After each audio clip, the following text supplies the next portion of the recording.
So this is question 20 from section 7.5, hypothesis testing involving variance of standard deviation. So this one actually gives us a little bit more breadcrumbs than 19 did. You can calculate the p-value for chi-squared test using technology. After calculating the standard test statistic, use the cumulative distribution function to calculate the area of the curve. Use the p-value method to test the claim. So a school administrator claims that the standard deviation for eighth grader test students on a test is greater than 37 points. A random sample of 25 eighth grade students has a standard deviation of 37.9 points. At a level of significance of 0.05 or 5%, is there enough evidence to support the administrator's claim? So I'm going to go ahead and just swing this over to a Word document so I can write a little bit more on this.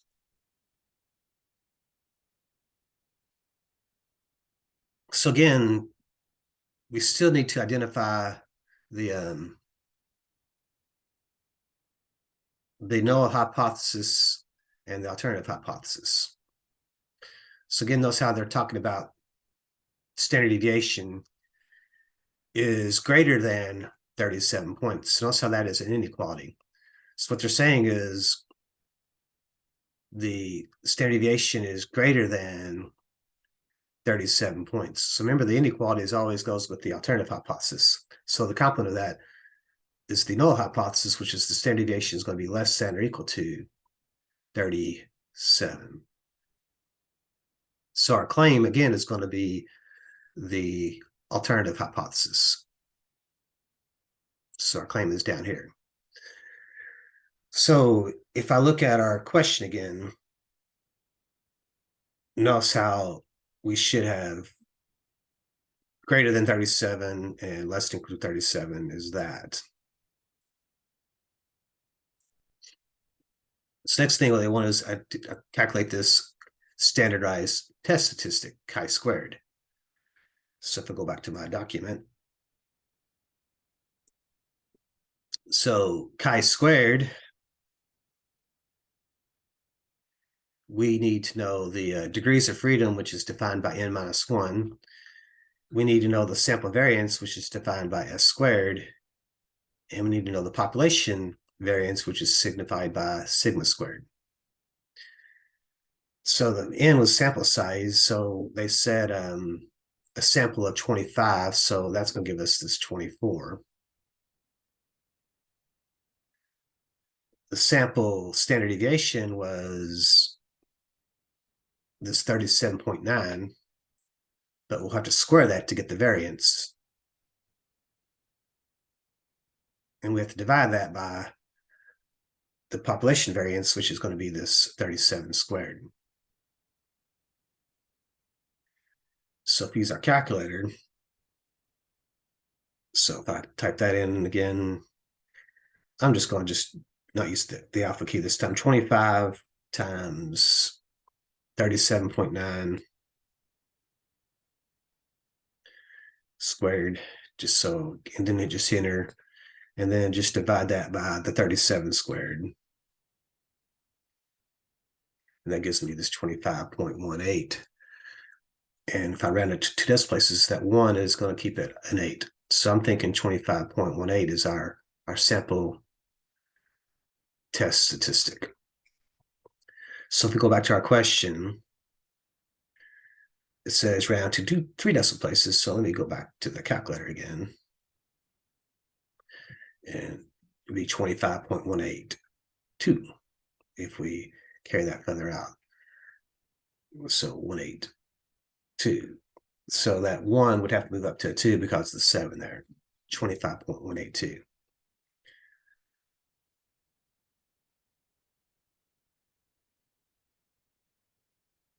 Let's see if they'll take that. Okay. So the next thing it wants us to do is find our p-value. So the p-value, again, is the area under the curve. So to find the area of the curve, again, we can kind of draw this out. And remember, our chi-squared distribution is kind of offset a little bit, kind of looks something like that. So notice how it says greater than 37. So notice how this is going to be right-tailed. So our chi-squared is going to be over here. So our 25.182 is going to be over here to the right. That's our test statistic. And we have to be to the right of that. That's going to be what we call our rejection region. So if we look at this, again, we want to just use the p-value part. So the p-value, again, if p is less than equal to alpha, we're going to reject h of 0. And then otherwise, we're going to fail to reject h of 0. So again, we're just trying to find the area of the curve, and we're going to compare that to the level of significance. So this here is going to represent our p value as well. So if p is less than or equal to alpha, we're going to, again, our alpha was actually, what was our level of significance here? 0.05. So let's just go ahead and put 0.05 in there. So if it's 0.05, less equal to 0.05, we're going to reject h of 0. And then if p is greater than 0.05, we're going to fail to reject h of 0. Again, that's the null hypothesis. So remember, our claim is the alternative hypothesis as we do this. So to find the p-value, we're actually just going to find the area of the curve. And we're going to compare that to this level of significance, which is 0.05. So to find the area of the curve, let's see if I can get this to.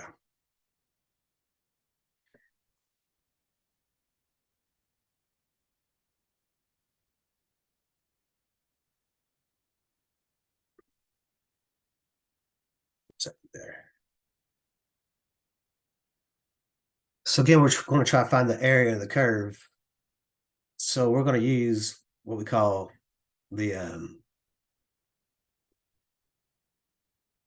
chi-squared distribution.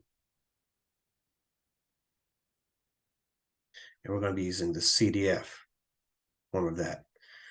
So using our calculator, if we do second bars, if you will, that gives us our distribution. And notice that number 8 is going to be our chi-squared distribution. So that's the one we need. If we hit enter, notice that since it's right-tailed, our lower bound is actually the 25.182.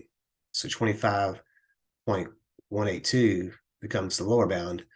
And since this goes off to infinity, we just use a really large, big number, which is going to be the 10,000. So 400, it doesn't really matter. I think we usually use 10,000. 1, 2, 3, 4. Our degrees of freedom this time was this, I believe the sample size was 25. So we have then our degrees of freedom was just 24 here. So if we put that 24 in this spot, if we go ahead and paste that in, this should give us the area of the curve, which is going to be then this 0.395. So that's going to be our p-value. So p is going to equal then this 0.395. And then since there's a 9 after that, that 5 may just go ahead and round up to a 4, 0.394.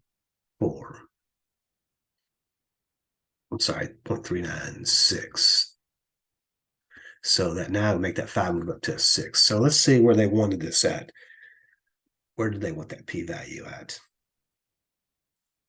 So they actually wanted us around 4 decimal places. So I'm off again. So we actually want to go 0.3959, and then we have to decide what to do with this 9. Since there's a 2 after it, the 9 just remains. So 0.359 would be the p-value to 4 decimal places. So what did I say there? 0.35, 0.3959. 0.35. What is it again? 0.35, 0.3959, 0.3959. Okay.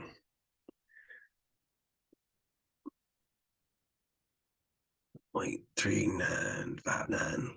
So if we check that out, that should give us our p-value there. Okay.